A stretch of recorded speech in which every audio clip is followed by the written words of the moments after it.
it's Christina and we're talking test tips.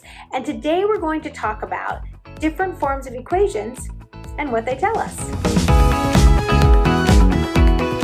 When you're working on the ACT or SAT math section, you'll come across problems that require you to apply and understand different forms of linear and quadratic equations. And so today we're going to talk about how different forms of equations tell us different things. So let's start with something that you're probably pretty familiar with, the forms of linear equations.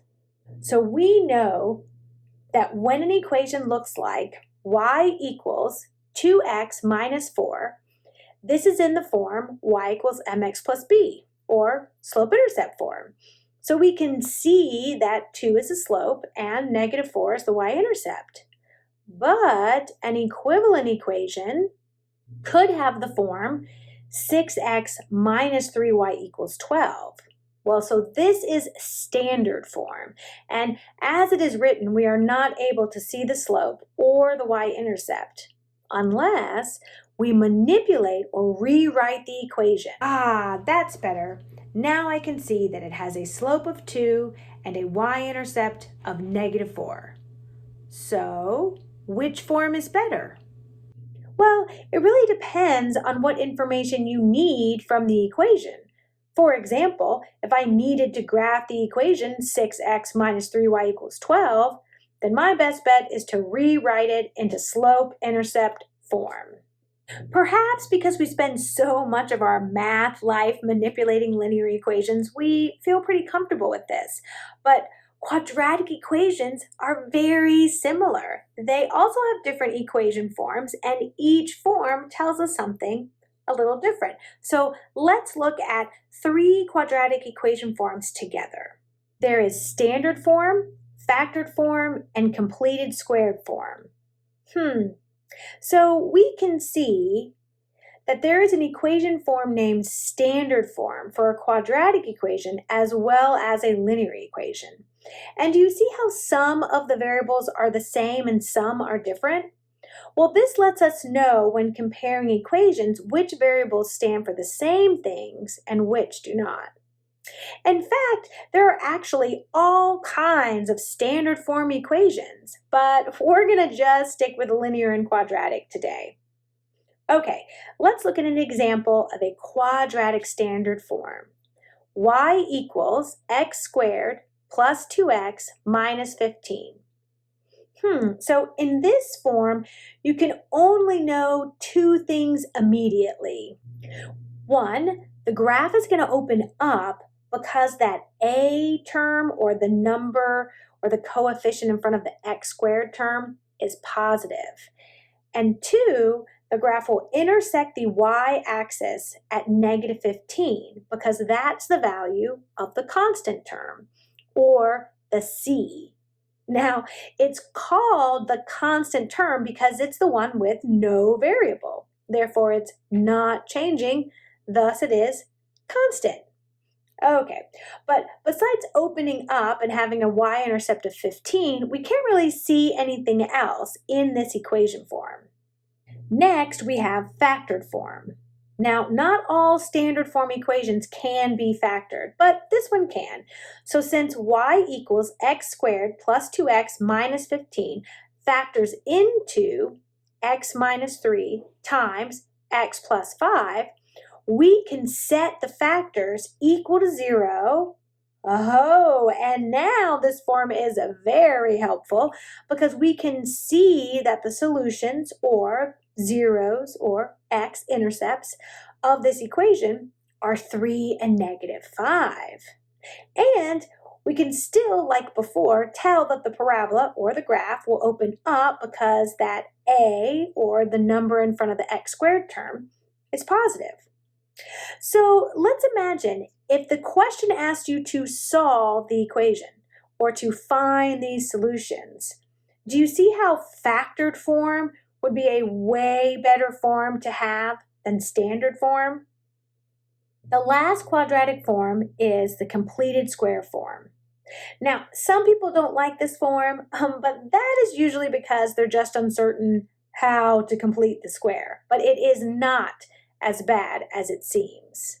You see, in order to factor something into x plus or minus something squared, the c term must equal b divided by 2, then squared.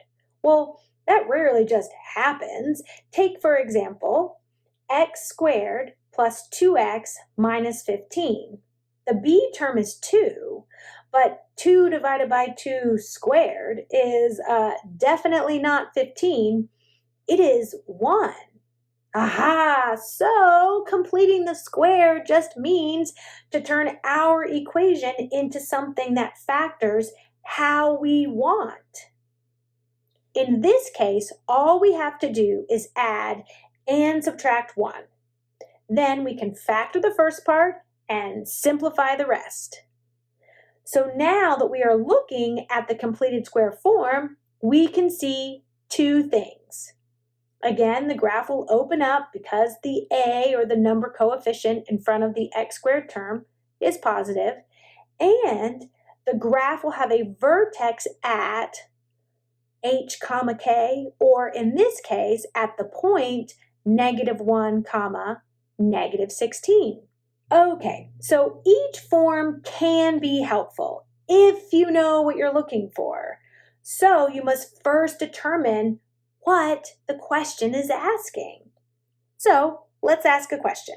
For example, the following quadratic model represents the value of a stock on its initial opening on the market through its third hour, where y represents the value in dollars and x represents the hours since the stock opened. What was the initial value of the stock? Okay, so which equation form is telling you the value on that opening day?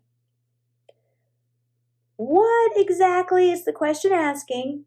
So what is it that you need to find? Yes, you want to use standard form because you can see that the y-intercept is 3. And this means that on opening day, or when the x is 0, the value of the stock, or the y value, is 3. Okay, let's look at a second example. Same situation, but new question. On what hour, or fraction of an hour, did the stock have its lowest value? Okay, so which equation form is telling you when the stock will have its minimum or lowest value? All right, again, we have to think to ourselves, what is this question asking? What is it that you need to find? Yes, you want that completed square form because you can see that minimum, or the vertex. We see that it occurs at 1 comma -1. And since the hours are the x values, then the lowest value occurs at 1 hour.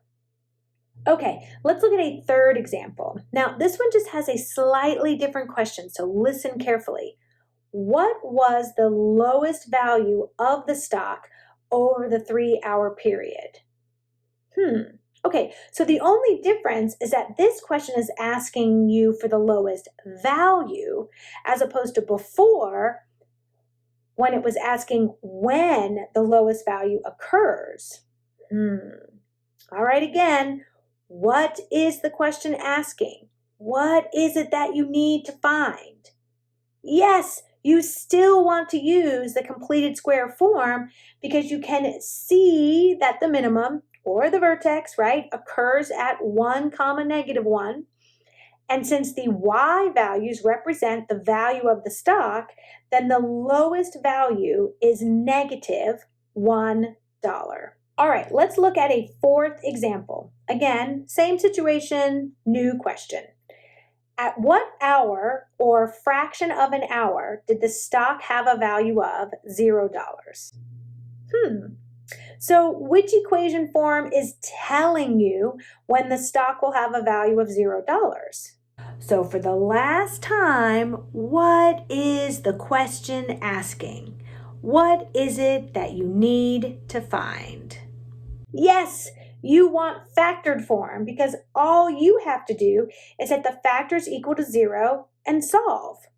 And now we can see that the value of the stock is $0, or the Y value is 0, when the time, or the X value, is 1/2 and 3/2. So that would mean at half an hour and 1.5 hours. So let's review the forms of linear and quadratic equations that we have talked about. So the best form for a linear equation is slope-intercept form. And this is when you need to know the rate, or the slope of a line, or you need to know the initial value, or the y-intercept. When you are given a linear equation in standard form, you'll probably have to solve for y or rewrite that equation in slope-intercept form. With quadratic equations, the best form really depends on what you are asked. So standard form of a quadratic tells you whether the graph opens up or down and what the initial value, or the y-intercept, is. With factored form, you can simply set the factors equal to 0 and solve for the x-intercepts, which are also called the zeros, or solutions of the equation. And lastly, we have the completed square form of a quadratic. And in this form, you can see the vertex of the parabola and whether that graph is going to open up or down, keeping in mind that opening up or down tells you whether the vertex is a minimum or a maximum. The overall takeaway here is that each form has something to offer, and which form is better is going to depend on what the question is asking. But understanding what each equation form tells you will help you choose the correct form to solve the problem. All right, happy practicing!